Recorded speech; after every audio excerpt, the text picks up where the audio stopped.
Good morning. I'd like to call the Committee on Rules to order, please.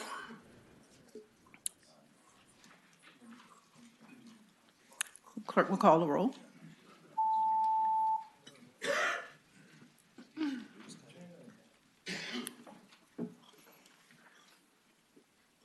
Close the roll.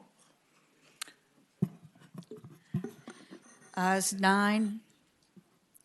You have a quorum, Mr. President. Madam Chair, I'm sorry. Thank you very much. We have a very healthy docket this morning, and I know that there's another subcommittee meeting that's going on at this time. We will very quickly run through the members who are here. If you will say who you are, and then the staff, starting on my far right with Senator Vogel. Good morning, Jill Vogel. I represent the 27th State Senate District, which is in the northwestern part of Virginia. It goes from Loudoun to West Virginia and south to Stafford and Culpeper. Good morning, Tommy Normand. I represent 3rd Senatorial District, which encompasses the historic Triangle and other soybean fields. I'm Cree Deeds. I represent the 25th District and live in Bath County.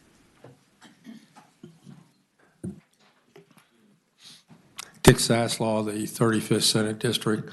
Most of it's inside the Beltway from the west end of Alexandria, of which I have 4 precincts, all the way around to Route 7, with the exception of a little bit between Little River Turnpike and Route 50. And I have Merrifield outside the Beltway, and I have the city of Falls Church. Mamie Locke, representing the 2nd Senate District. I live in the city of Hampton, representing parts of the cities of Newport News, Portsmouth, and part of York County. Hi, good morning. I'm Janet Howell. I represent the 32nd District, which is Reston, Herndon, Arlington, and adjoining communities. Good morning. I'm Senator Dave Marsden, the 37th District, which is wholly contained within the county of Fairfax. Jeremy McPike, State Senate, District 29, Dale City, Woodbridge, Manassas, Manassas Park. Senator McDougall. Senator McDougall. Madam Chairman, Ryan McDougall, live in Hanover, encompasses a large part of the eastern part of the Commonwealth, 10 jurisdictions, including Northern Neck and Middlesex, commonly referred to as God's country. I'm sure. If the staff would introduce themselves, please. Lily Jones, Division of Legislative Services. Amigo Wade, Division of Legislative Services. Susan Shar, Clerk of the Senate. Hobie Lehman with Senate Clerk's Office. Autumn Green, Senate Clerk Office. Jenny Edwards, Senate Clerk's Office. Okay, we will. We've been joined by Senator Linwood Lewis and Senator Barbara Favola. Okay, we will quickly. We have several bills and resolutions that are up this morning, and we will be taking votes on resolutions by voice vote. So we will start with Senator Cosgrove. Madam Chairman, I have 2 Senate resolutions before you today. I don't know if you want to do this now or later, but I'm asking you to strike one of my bills today as well. Which one is that? It'll be Senate Bill 361. By request of the patron, Senate Bill 361, he's asking to be stricken from the docket. All those in favor will vote, please. That bill is stricken. Thank you, Madam Chairman. I have for you SJ 52. I'm not sure why it's before your Rules Committee, but it's just basically a commending resolution for the Chesapeake Bay Commission, of which several of our members are members and serve on that commission. SJ 52 is on page 8.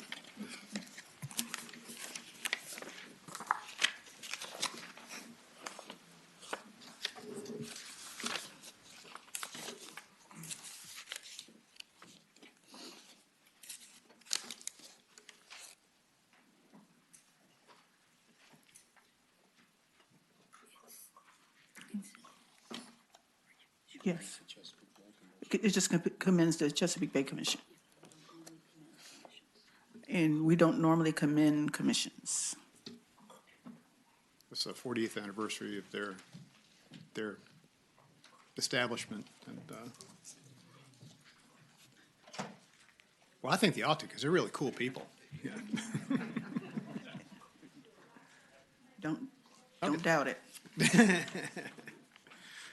All right, all right, thank you, Madam Chairman. I was not aware of that. I'll be more sensitive to that in the future. Madam Chairman, we have SJ 31, and if I might ask a lifelong friend of mine to join me if he's here, Mr. George Lutz. Madam Chairman, this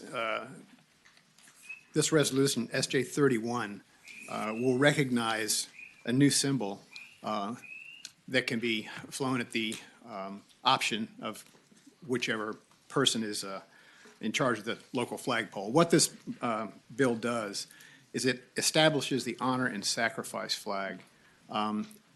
And the resolution shows you what the symbology of the flag is. So if we can just show you briefly, it's visually pleasing. George Lutz was the one who designed the Honor and Remember flag after his son Tony was killed in Fallujah. He also designed this flag, and the reason for this flag is to honor fallen law enforcement officers. And I think it's particularly apropos that we look at this flag today, since just yesterday we lost a Newport News police officer in the line of duty. This is flown at the option of whoever would be in charge of that facility. All this bill does is just recognize this as a recognized symbol in the Commonwealth of Virginia. Senator Sasslaw. That's not meant to replace the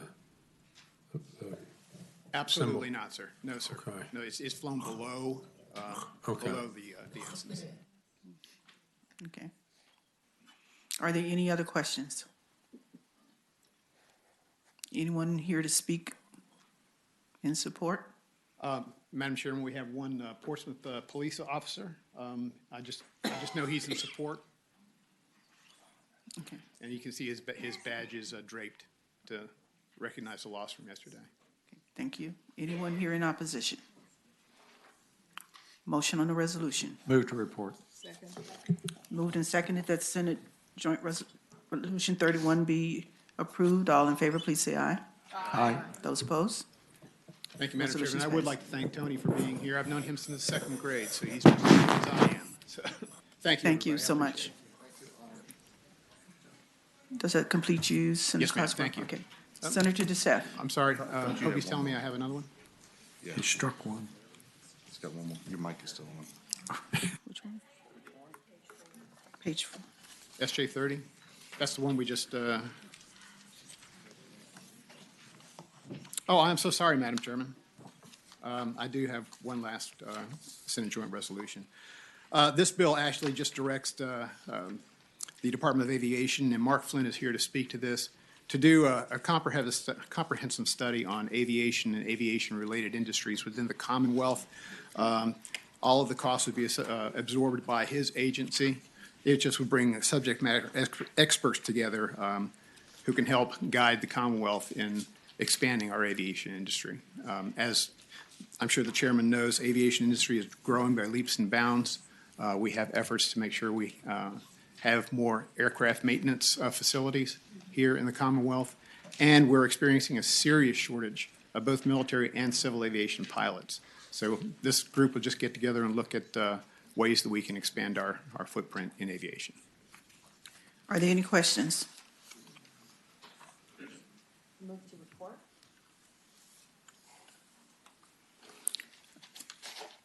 Anyone? Mr. Flynn is here if you care to hear from him. Briefly. Okay, there's a, Mark.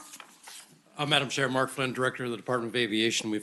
This I think will be useful. The department is working hard now on workforce development, and this will be an improvement for that. Thank you.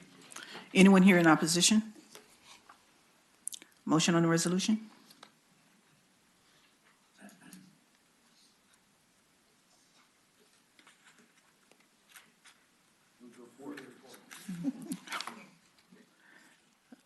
A second.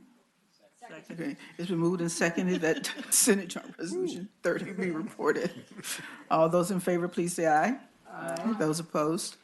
Thank you, Thank Madam you. Chairman. I appreciate it. Senator DeSeth.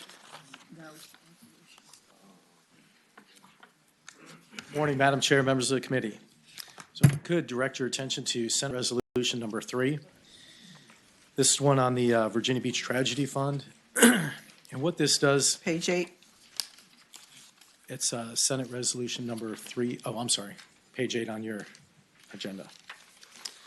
So, Madam Chair, members of the committee, what this does is that it has the Senate of Virginia, that the Virginia Beach Tragedy Fund be recognized as performing an essential government service with respect to Virginia Beach mass shooting, and to be further resolved that the fund has a purpose of lessening the burden on government and promoting health generally in relation to mass shootings and similar tragedies that may occur in the future. And the Commonwealth would recognize the fund provides a single vehicle to receive the overwhelming number of monetary donations and that community members have made in response to the mass shooting, thereby avoiding the misdirection of donations to fraudulent charities. It provides the infrastructure to coordinate the collection, administration, and disbursement of funds in a manner consistent with the Commonwealth's interest in helping the victims of the mass shooting, acts as a central resource to allow victims of mass shootings to find opportunities and find the appropriate help, and maintains the infrastructure that would allow it to respond immediately if a similar tragedy occurs in the future, in order to lessen the burdens on government. And it also says that as it's acting as to fulfill the essential role of government services by developing a protocol for financially assisting the victims of mass shootings. And Madam Chairman, members of the committee, the United Way of Southampton Roads has stepped up to do this for the City of Virginia Beach Tragedy Fund, and in a manner that's just unbelievable. And they've taken the money in as a tax exempt under a 501c3, distributed the money out, and yesterday or 2 days ago, we actually pushed through so the individuals of the families of the fallen from that shooting received that money tax-free on both sides and was free from probate. So this is kind of the last piece of that, which allows them to perform the essential government service or government role. Madam Chair, I move to report. Second. Is there anyone here in opposition to this? Okay, it's been moved and seconded that Senate Resolution 3 be reported. All in favor, please say aye. Aye. Anyone opposed? It's reported. Thank you, Madam Chair, members of the committee. Next, I'll direct your attention to Senate Joint Resolution number 36, military overseas ballots, electronic return of voted ballots and voter reports. It's on God bless page you. 4. Madam Chair, we have tens of thousands of military members whose ballots don't get back in time or aren't counted, or they don't have the ability to get their ballots transmitted back to the Commonwealth.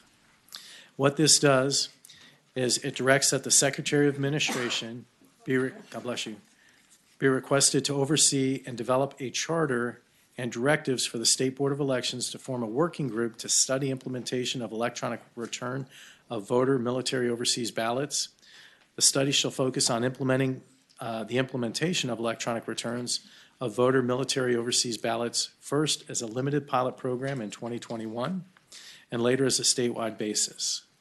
In conducting the study, the State Board of Elections, with a working group, shall study and develop initial instructions, procedures, protocols, consider issues related to accessibility, auditability, authentication, verification, and security throughout encryption in order to ensure that any process implemented would guarantee the accuracy and integrity of the voting of military overseas ballots, and recommend security measures necessary to reasonably secure and transmit, process, and storage of voter data from interception and unauthorized access, methods for verifying and authentication of the identity of the voter electronically when registering to vote, when requesting a ballot from the returning of a ballot to the voter's jurisdiction, methods of the encryption of voter ballots, and a procedure for security reviews after the election. And Madam Chairman, members of the committee, participation in the working group shall include the Secretary of Veterans and Defense Affairs or his designee, Commissioner of Elections, local boards of election members, general registrars, state board of elections, and they'll have assistance from federal, state, and local agencies, legislative representatives, veteran service organizations, and other entities with technical expertise relevant to the study. Madam Chair, members of the committee, I think our military members who fight for us overseas on a daily basis and who are restricted from either mail or getting mail out from a forward operating base or other type of entities should be able to have their votes cast, returned, and counted. And this is a way to study, the best way to look at doing that. With that, Madam Chairman, that is Senate Joint Resolution 36. And I know we're going to have opposition. We always do. And they say it's not been proven that this has been done accurately without this or without that. We have states that do it today, every single day. And we'd like to look at what it would take to have Virginia do that and make sure every military member's vote counts. Thank you very much. Thank you, Senator DeStef. Are there those here who wish to speak in favor of this? Is there opposition? Madam Chair. Good morning. I'm Dr. Audrey Malagon. I'm an associate professor of mathematics here in Virginia. But today I speak to you as a mathematical advisor to Verified Voting, a national nonprofit, nonpartisan organization that promotes election security. I'm here speaking in opposition of Resolution 36 because in my professional opinion and that of the nation's top cybersecurity experts, there is simply no way to transfer our deployed active duty military personnel votes over the internet without compromising either their security or their secrecy. A recent study by the National Academy of Sciences, Engineering, and Medicine just in 2018 stated that the technology to return marked ballots securely and anonymously over the internet does not exist, despite new technologies, even including blockchain. The National Institute of Standards and Technology report had similar findings. Virginia itself did a study just in 2015 which outlined numerous risks to allowing marked ballots to be returned electronically. In short, we as a state and a country have already spent time and money studying this issue, and the expert conclusions are clear. We cannot do it safely at this time. Virginia is currently a leader in election security, piloting risk-limiting audits across the state this year. Internet voting for military veterans means we will exclude them from any authentic auditing process and take away the ability to recover their votes in the event of a cyber attack. We all want to make voting efficient and accessible for the military, and we have other options, including current bills in the House that would extend the deadline for receiving securely mailed overseas ballots. We want our soldiers to be able to vote. We want them to be able to vote securely. And so I urge you not to spend more of our state resources investigating methods that are known to compromise the security of their votes. Thank you. Madam Chair, can I ask a couple of questions? Senator Deeds. Who did that 2015 study? That was done, there was a committee that did that together. The Department of Elections, I believe, was involved, State Board of Elections. I can find the exact details for you. Chair, but it was Senator Deeds. Senator DeStef said this is being done in other states. Is that so? There are some limited pilots of this that have been done in other states, and it's very difficult to say that they're secure because we can't truly audit them. We can't know that whatever is received is what the voter intended. Madam Chair. Senator Deeds. But are there states that do this on a regular basis?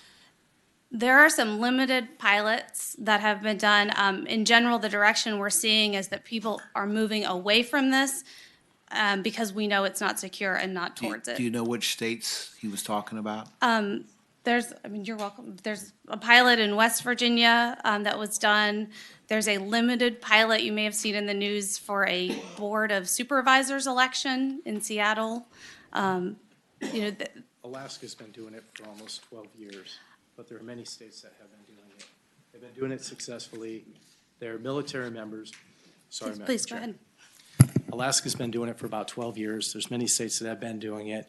And to be honest with you, even if you mail a ballot overseas, a lot of times mail gets lost, a lot of things happen, but there are certain places that, and I've been in a lot of those, and I missed 7 elections because of this, when you're at a forward operating base or a forward position, literally dropping something in the mail will compromise your position and show that we have U.S. members abroad where we otherwise would not want to admit we have U.S. members.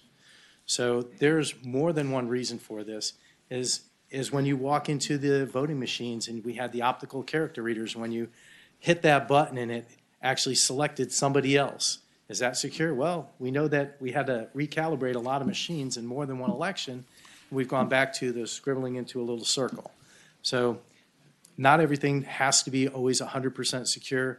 I'd rather be able to get the military members, their vote back here, and we're certain, and we've seen many times, that it's accurate. The issue is the auditability Senator of Deeds. it. Given the fact that just this past week, I think we passed legislation in the Senate Privileges and Elections Committee to allow late ballots from military members to come in and be counted. Why would this legislation be necessary if that's so? And Madam Chairman, Senator Deeds, because you have a lot of members who, when they're deployed overseas, if they put a piece of anything in the U.S. mail, it would compromise their permission. It would compromise their mission, it would compromise them, and it would put them in harm's way. We have a lot of U.S. military members who are overseas where we literally don't admit to being. And again, I've been in 7 different, during November elections, I've been in countries 7 different times where that's been the case. So we have a large group of military members who are not getting their votes back, and they're not able to drop anything in the mail. Madam Chairman, Senator Howell. we don't ordinarily send resolutions to Senate Finance, and I certainly don't want to have us start now.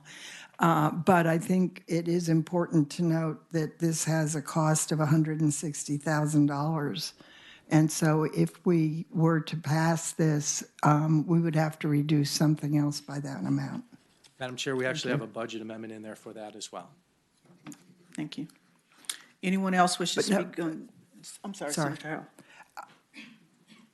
The budget amendment has not been approved, but nonetheless, this is a resolution, so it itself will not go to finance. And we will have to fund it. Should we do that? Thank you.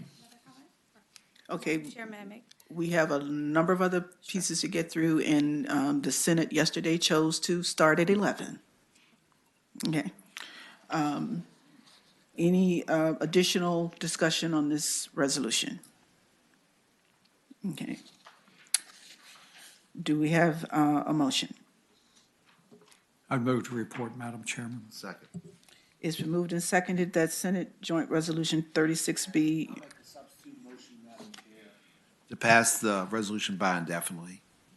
Second. It's been moved and seconded. The substitute motion is that Senate Joint Resolution 36B passed by indefinitely. Those in favor of the substitute motion, please vote aye. Aye. Those opposed, nay. Madam Chair, members of the committee, thank you very much. Thank you, Senator DeSalle. Senator Bell.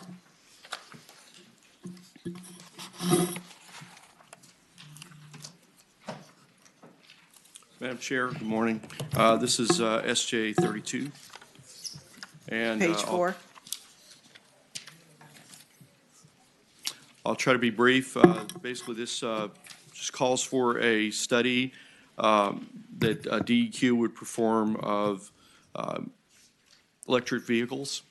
As an electric vehicle owner myself, the adoption of electric vehicles is projected to be pretty dramatic over the next few years. Current about 2% of sales, and that you'll see different figures on that based on whether they use the number of vehicles or the revenue. They're a little bit more expensive than regular cars today, so that's a little bit off. But the projections for the future, especially with Volkswagen making a $50 billion commitment for GM, all the major car makers, bottom line is we're going to have a pretty massive number of transitioning cars to electric vehicles. This study would basically would look into that, because we're going to have some repercussions. I think they're going to be pretty broad-reaching. I think eventually we're going to have to look at how we fund our roads, since if we're not going to be selling gasoline, we're going to have to consider how we would do that with electric vehicles if they're the dominant vehicle on the road. This looks at charging stations and other requirements. I would just, again, study it because I think we're going to need more information we have today to know how to be part of this and how to be responsible stewards as we go down this path. With that being said, I'll be happy to answer any questions you have. Madam Chair, I have a question. Senator Edwards. What's the estimate of how many electric vehicles we'll have, say, in 2025, 2030, and so forth? You know? Madam Chair, again, the estimates on this are varied, and the Bloomberg just did a study on this, and they estimated 2028 there will be more electric vehicles sold than combustion. But I will tell you, there's other groups who actually have it sooner than that. It just depends. And I think one of the key points is when electric vehicles' price point is at or below that of a combustible engine. As long as it's higher, I think it's going to be difficult to do that crossover, but it's going to come pretty soon. So, Madam Chair, in other words, nobody really knows, but is it possible we could have on the road, not just one sold, 25% of the roads on the road would be electric vehicles or the equivalent by 2030? Madam Chair, Senator Bell. I'm just going to give you my opinion. I think that's almost a certainty. Good. And I think it'll be higher than 25%. Thanks. Senator Bell, there is a cost to DEQ on this. Madam Chair, I haven't got a fist back on it, but I did put in a budget amendment for $50,000 as a placeholder. I don't know if you have a fist, but as of this morning, I hadn't seen one yet. Madam Chair. Senator Howell. What we're getting is the agency cost would be $250,000 to $300,000. And I think perhaps I wasn't clear enough, and I'm sorry to Senator D. staff. Were we to pass this here, we must include it in the budget. But in the regular course of budget discussions, since there's an amendment, it will come before finance as a consideration. Is that clear? Okay. Move report. Okay. Are there those here who are here in support of Senate Joint Resolution 32? Please limit discussion. Good morning, Madam Chairman, members of the committee. My name is Gary Greenwood. I live in Great Falls, and I'm work with the Sierra Club as a citizen lobbyist. We strongly support this bill. I also drove my EV down this morning. Now I have to go find a charging station to get home. But I agree with Senator Bell. 25% is certainly a possible number, but the state has to do some things to enable that. Better charging infrastructure. We need to look at the municipal bus systems, school bus systems. We need to look at the vehicles that the state and county governments are using.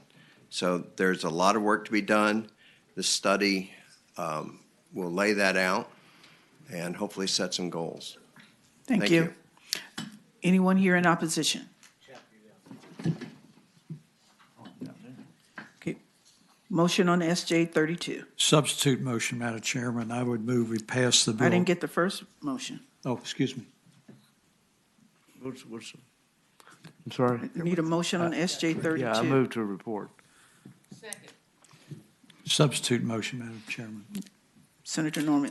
I move to pass it by indefinitely. We just rejected another resolution that had a projected cost of $160,000. Madam Chairman very articulately stated that in order to fund that, we would have to cut somewhere else within the budget. This is $250,000 to $300,000, which means that we would have to make an adjustment in the budget, even more substantial than the previous bill.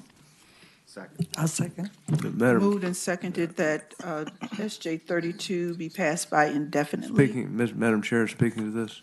Senator Edwards. We need to get on top of this. This is something that's coming the future is coming very rapidly, if anybody didn't note it. And that electric vehicles are becoming more and more popular, and we need to get on top of this issue because we wait another couple of years, and we're going to be behind the times. Thank you.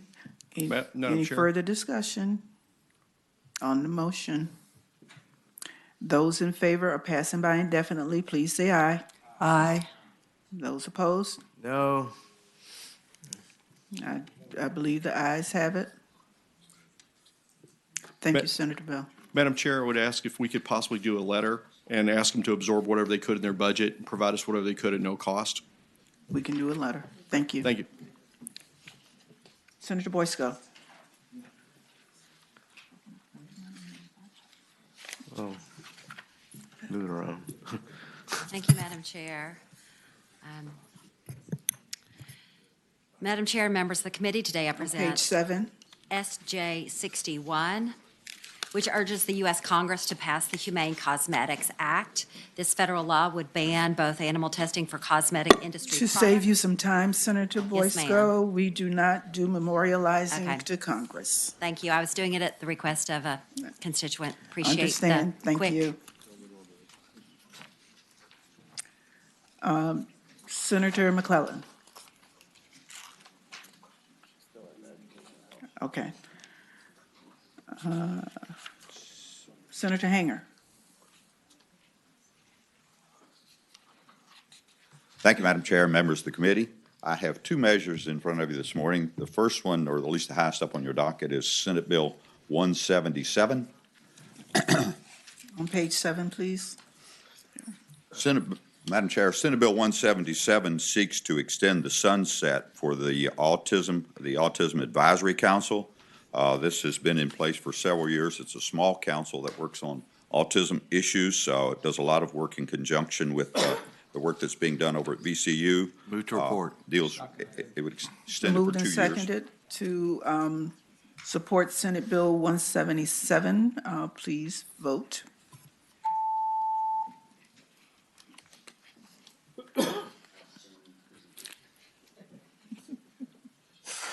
I was going to say some more good stuff, Madam Chair, but I won't. Quit while you're ahead. Ayes 14, no 0. Ayes of 14, noes of 0. All That right. one reports. Madam Chair, Senate Joint Resolution 42 is the other one I have on your docket for this That's on morning. page 5. Yes, and that, there are a number of amendments. I'm not sure whether they're going to be line amendments or a substitute. Yeah, have a substitute? Line amendments, okay. And what this does, Madam Chair, it proposes to set up a task force to work on waste diversion and recycling, which is something I think is very timely. And in view of the conversation y'all just had, one of the things that was suggested, we were going to charge DEQ with taking the lead on this. One of the line amendments will actually have the task force itself taking the lead so that DEQ will not have that responsibility. What it proposes to do is focus on ways of encouraging recycling, composting, other issues related, taking a look at the current litter control and recycling fund that we have in place. Madam Chair, I would suggest to you it's something that we're struggling with right now. I know in our region, and I think statewide, because I've done a little bit of study on this, we were all geared up for recycling, people putting their things in their different composting bins and all of that, to discover that the economies weren't working on some of that, particularly plastics. And so you might put it in a different spot, but when it ended up in landfill, get dumped in the same place as everything else. The intent of this would be to bring together the stakeholders that are suggested in here. The line amendments would add some additional stakeholders to come up with recommendations for incentivizing recycling and appropriate ways of diverting materials from the landfills. We need a motion on the amendments. Moved and seconded that we adopt the amendments. All in favor, please say aye. Aye. Those opposed? Okay, those amendments are adopted. Senator Hanger, you have anyone here in support? No one specific. I have circulated this with various stakeholders that have agreed to the resolution, particularly with the amendments as far as the composition and the direction. I think you would find that DEQ, as with anything, when they have, they will initiate this, they would probably tell you that, well, that there's going to be a little cost to them internally to get this set up. So I don't know whether they have a position, a formal position, or someone does. Madam Chair. Senator Norman. Senator Hanger, based on your line amendments that were adopted, Does it completely eliminate the $300,000 projected cost?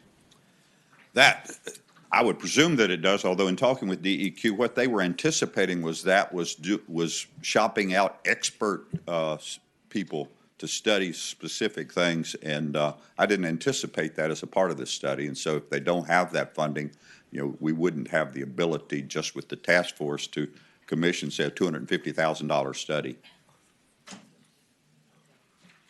Madam Chairman, my name is Steve Carter Lovejoy. I'm with the Virginia Sierra Club, and I'll just point out that this is quite a substantial cost for localities to deal with solid waste, and I think a good plan would help to save money for the localities.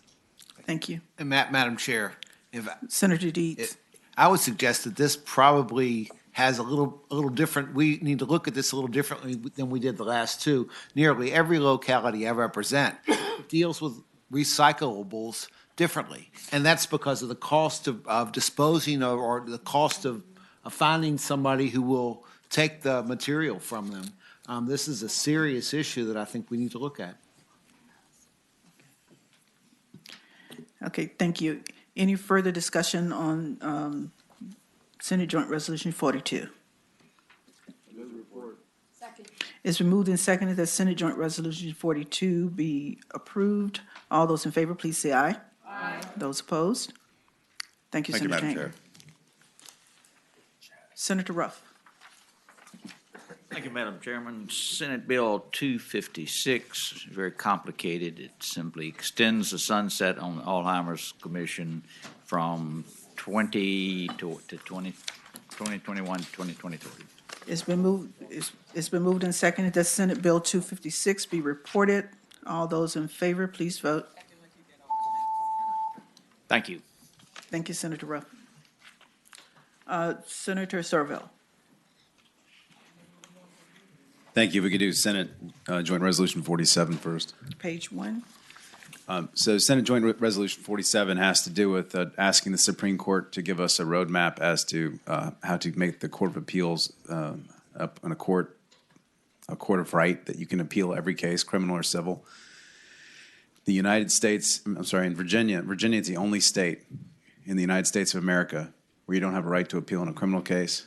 We are also the only state in the United States of America where you don't have a right of appeal in a civil case. And this bill doesn't require us to do anything. It just tells us what kind of code sections we would need to fix and how much it would cost so that we can make a decision later. We studied this back in 2018. The Supreme Court came out with a big report. But the Supreme Court of Virginia is taking fewer cases today for appeal than they have in probably 3 decades. And you effectively don't have a right to appeal in court from my point of view anymore. And I just think this is something we need to look at, and then we can consider it next year. And I don't think there's any fiscal impact. Right now, the Supreme Court has indicated they can do this study with existing resources, and it'll just provide us with information.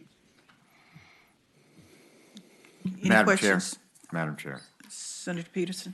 So the idea, Scott, would be that every appeal from a criminal or civil would go to the Court of Appeals as a matter of right and be heard by the Court of Appeals. Yeah, just like it works in most states. And then if you don't like their result, you go to the Supreme Court, and they have to give you permission like they do today. So further question, Madam Chair. Senator Peterson. If I win a trial victory, that would not be a final judgment, particularly if they post a bond, would not be a final judgment until 2.5, 3 years later. It could be, well, of course, it's a final judgment after 21 days, but if somebody wants to appeal it and post a bond in the amount of your judgment and pay interest on it and everything else, then they could appeal it usually it takes the Court of Appeals about a year. If we give them enough resources, I assume they would dispose of it in a year. If we don't give enough resources, it might take longer. Okay. This is just information, though. This isn't requiring us to do anything. It's just telling us what the cost is. Further questions? Anyone here in opposition to Senate Joint Resolution 47? Motion on the resolution.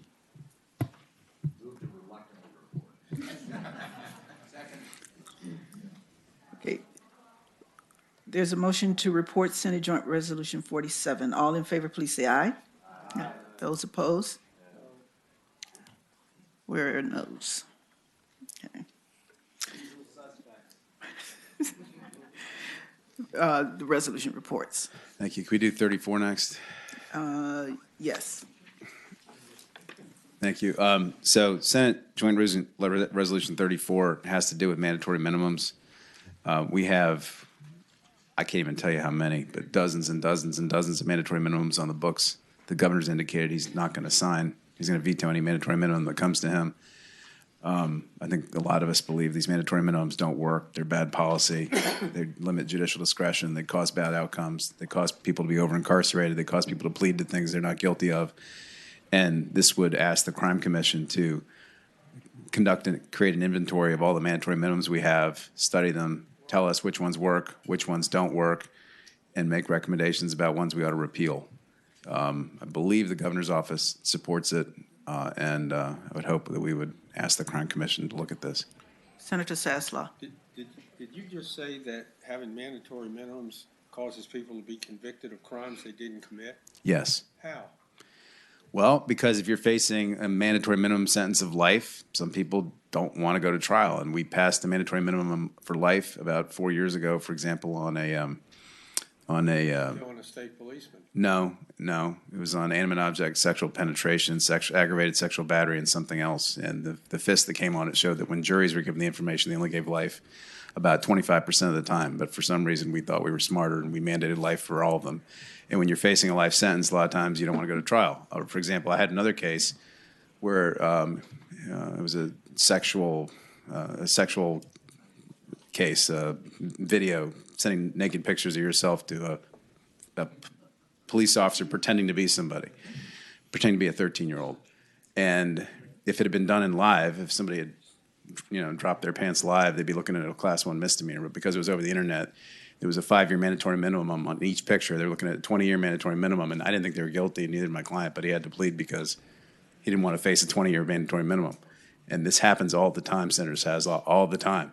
Right now, there's a mandatory minimum jail sentence for assaulting a law enforcement officer. All that takes is slapping their hand or poking with your finger. And a lot of people don't want to run the risk of getting a mandatory minimum jail sentence or a felony, and they often plead to assault and battery, even though they probably aren't guilty. And you can ask the lawyers up here, and they will tell you that it's the case, that it's true.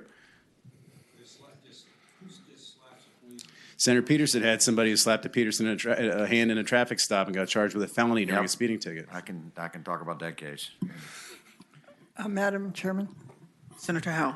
I've been serving on the Crime Commission for about 25 years, and fortunately am going off it since I'm not on courts anymore. But we have, over the years, developed a system where the executive committee decides which studies to do and in what order, and they're already quite full at this point. I think the system we've had is working extremely well.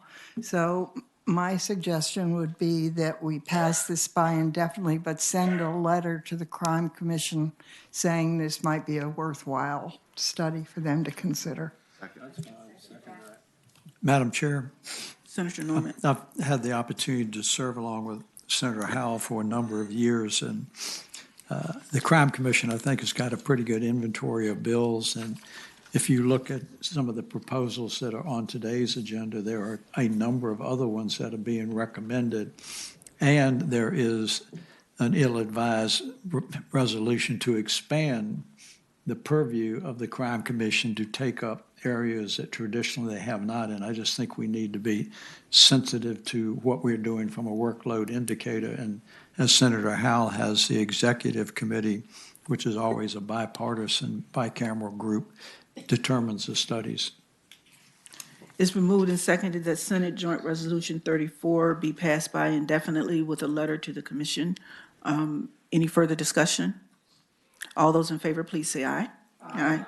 Those opposed? Thank you.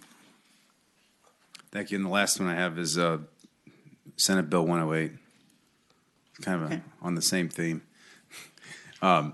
This bill does a couple things. This would rename the Crime Commission the Virginia Justice Commission, and it would also, I think, provide it a truly holistic focus of criminal justice. When I read their mission statement, it's mostly about what should be illegal and how hard should we punish people, and it doesn't say a whole lot about rehabilitation, reentry, gun violence prevention, which of course is in the criminal code, and equity and fairness. And I think the focus in this Commonwealth for the last probably century has been sort of on the wrong side of the equation. And I want to make sure that as we move into, hopefully what this, I think, majority will do is more criminal justice reform and provide more equity and fairness, that we have a body that is capable of considering those policies and not just what to make illegal and how long to lock people up. And so that was why the title change. You can see the mission, the language in there to change or to add things to the mission. I didn't delete anything really, and to update some language. And then in subsection B, I propose that we equalize House and Senate representation, which I think is a concern of this body. Right now, it has 6 House members, and I'm sorry, it had 6 House members and 3 senators, and I made it 3 and 3, and then added the representative from the Indigent Defense Commission, the state police, and another person for the Secretary of Public Safety who's focused on rehabilitation, reform, and reentry, because I think that needs to be a significant focus of this body over the next decade. I'm hopeful that's what it does. Any questions? Madam Chair. Senator Marston. Thank you.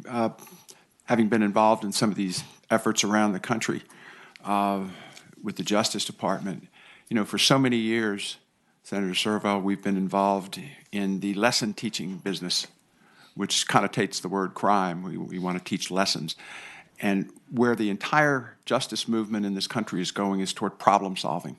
It doesn't mean that part of the problem solving isn't giving somebody a long sentence and protecting the public. But the emphasis has to change if we're going to solve the problems, save money.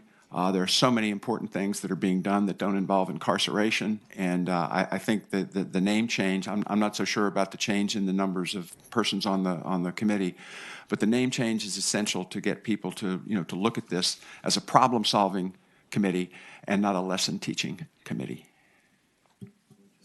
Couldn't agree more. I would just note that I'm pretty sure that the change in the membership is going to have problems in the House. They've already told me that, but I know Senator Norman doesn't care. But Senator Serval, is there anything that precludes the Crime Commission from doing what it is that you're suggesting? probably not. But I thought we ought to codify what their broader focus ought to be, because right now when I read their mission statement, it doesn't seem to talk about a lot of the areas of criminal justice that I'm focused on, and I think a lot of us are focused on. Senator Favola. I just want to note that some of these areas are also being covered by other commissions, which is fine.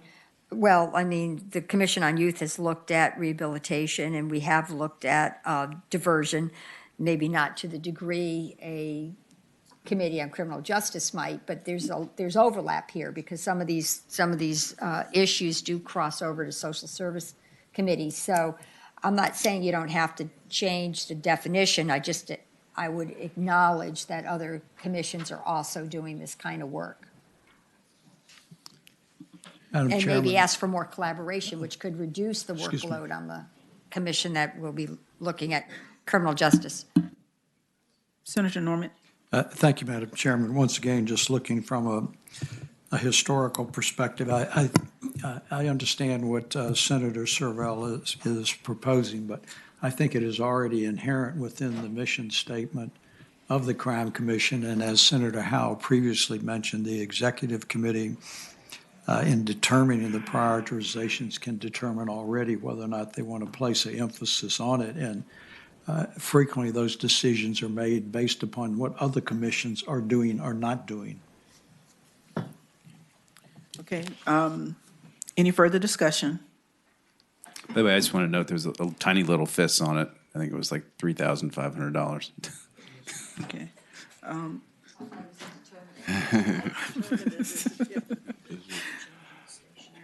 Yeah.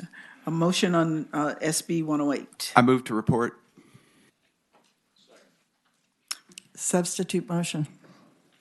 Passed by indefinitely. The substitute motion is to pass by indefinitely Senate Bill 108. Vote on the substitute motion.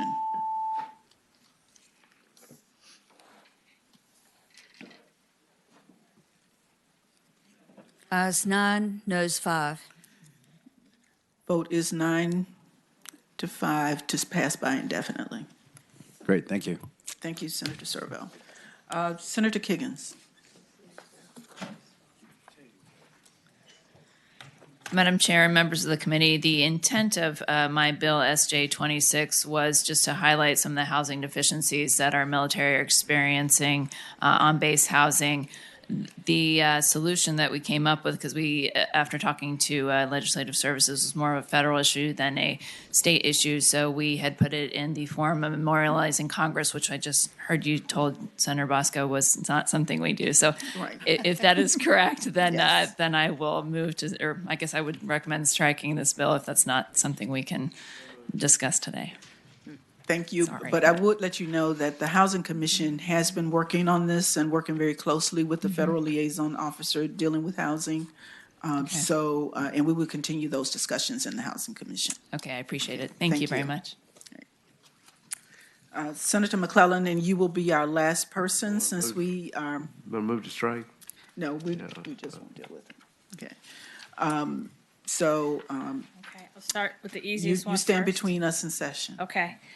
Senate Bill 716, I'm going to ask that this be referred to the Crime Commission. Long story short is we do need to figure out a way to help the judicial system recognize and accommodate individuals with intellectual disabilities and autism spectrum disorder, but I'm not sure this bill in its current form is the best way to do that. So I ask that that be referred to the Crime Commission. Okay. Do we need a motion on that? Okay. So, Madam Chair, would a motion to pass the bill by indefinitely and send a letter to the Crime Commission? Either that or carry it over. What, I don't know, what, pass it by indefinitely, I'm being told by the clerk. And ask the clerk, have the chair write a letter to the Crime Commission Yes. asking them to take a look at this, at the content.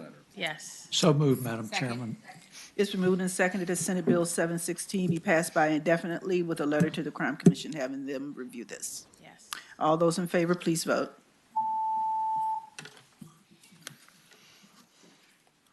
Okay, your next bill, Senator McClellan. SJ 51 would designate November as World Prematurity Month and November 17th as World Prematurity Day. We passed a similar resolution last year and it got hijacked in the House. Okay. They were premature, huh? Yeah. So Senate, thank you, Craig. Senate Joint Resolution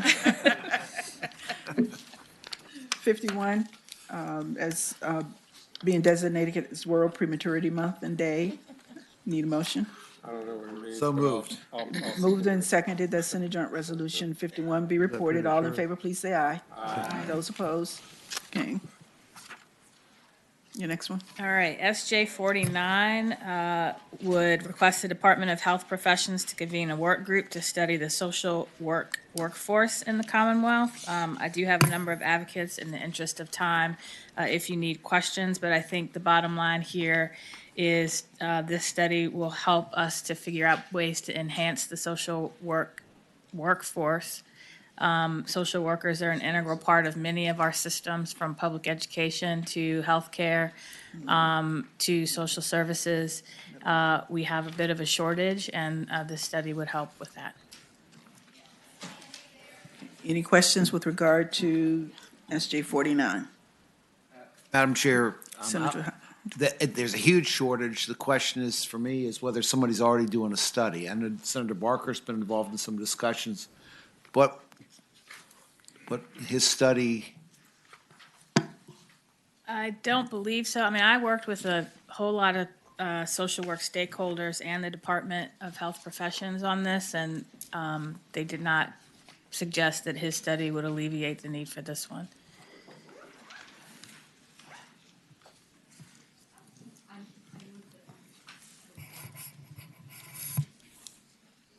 Second.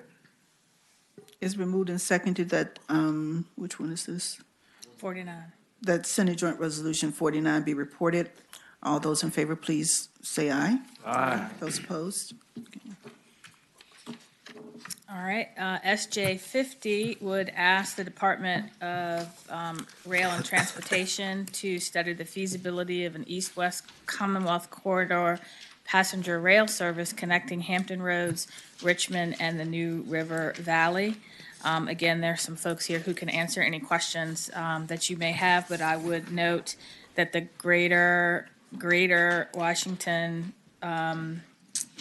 I don't know if this is a magazine, but is highlighting this as one of the bills that could help improve transportation in Virginia by starting to work on passenger rail east to west.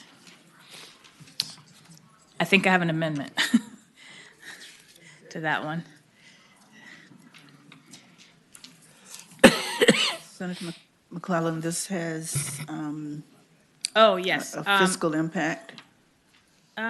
This, I believe.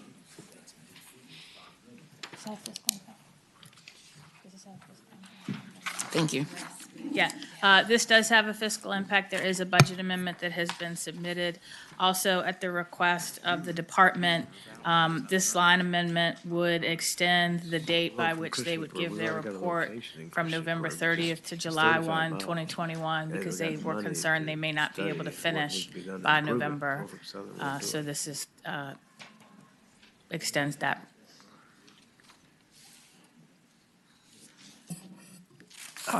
Madam Chairman, You're about to hear the speech. this resolution has the same problem or defect to it that several others we passed by indefinitely has. If we pass it here, we must fund it. Well, I just. And and you have a budget amendment. It's also being studied as being incorporated into the omnibus transportation bill. So it's probably not needed at this point anyway. But in any event, we have not been passing these bills today. Okay. I do have one piece of information that probably won't matter. Madam Chair, Senator, the Department of Rail, I'm Danny Plugger with Virginians for High Speed Rail and Virginia Transit Association.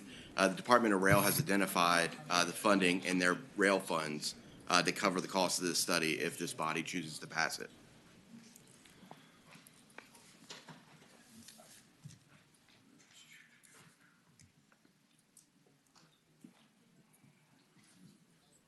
Madam Chair.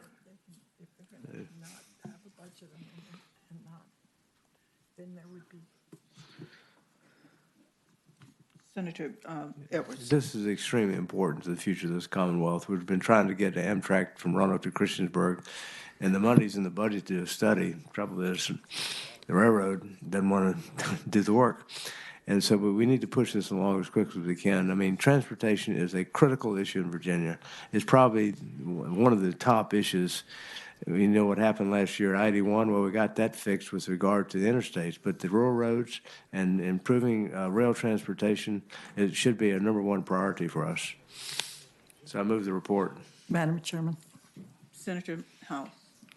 If indeed the department is going to absorb the cost out of existing funding, then it would not need to go to finance, and I would withdraw my objection. Okay, so, okay. Oh, we have some amendment. There's an amendment. It's moved and seconded that we adopt the amendment on SJ 50. All those in favor, please say aye. Aye. Those opposed, okay, we have the amendment. So is there a motion on the resolution? Move report. As amended. As amended. Okay, it's been moved and seconded that SJ 50 be reported as amended. All those in favor, please say aye. Aye. Those opposed. Okay. All right, one last one. Senate Bill 709 would direct ABC to convene a working group to study the post-prohibition era Tide House provisions, preventing brewers, wineries, and distillers from selling their own products at separate restaurants. This was brought at the request of a constituent, Jay Beyer, who owns the Bingo Beer Company here in Richmond. and also is a part owner in Cezanne Restaurant here in Richmond. He would like the ability to sell the beer made by Bingo Beer in Cezanne Restaurant. Current law doesn't allow it. We could not figure out a way to amend current law now without creating all kinds of problems, and so this would just ask ABC to take a look at it. Jay is here. I understand we have a limitation on time, but he's here to answer any questions you may have. Any questions with regard to Senate Bill 709? Madam Chair, speaking to the bill. Senator Norman. For many years in the Commonwealth of Virginia, we've basically had a three-tiered system as it relates to ABC. And periodically, there are efforts to adjust that based upon individual parochial concerns. And I think we need to be very cautious about carving out exceptions to the three-tiered system, because what it's going to do is end up creating some legislatively civil war. Any further discussion on this? I'd just like to say something. We're Very not trying quickly. Yes, we're not trying to subvert the three tiers in any way. We're just looking for an opportunity to find a way to make an opportunity for us to be able to, and many businesses like mine who have interest in the production side and the retailer, to be able to sell wine, beer, spirits in such a way. Thank you. Any further discussion or questions? Motion on the bill. Move that we pass by indefinitely. Is there a second? It's been moved and seconded that Senate Bill 709 be passed by indefinitely. All those in favor, please vote.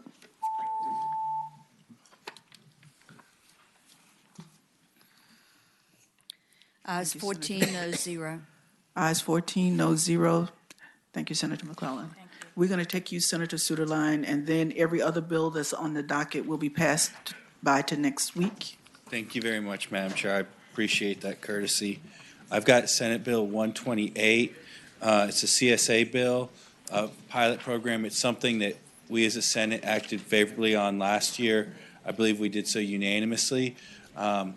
I'm happy to present the bill here, but I think what you all might prefer is to have it sent to the Senate Education Health Committee, where Senator Lucas's team can take a look at it. Yeah, you did make that request. So the request is that Senate Bill 128 be re-referred to Education and Health. It's been moved and seconded that Senate Bill 128 be re-referred to Education and Health. All those in favor? Aye. Aye. We have to vote. Oh, we have to vote. Thank you. Okay. So let me help you all understand that we have quite a few bills to deal with next week. So listen to Madam President when she says, when we convene, adjourn to the time next week. So whatever we have to deal with next week, if whatever is left on the table, if it's one of your bills, Goes by way of the dinosaur. oh well. Okay. Madam Chair, it may be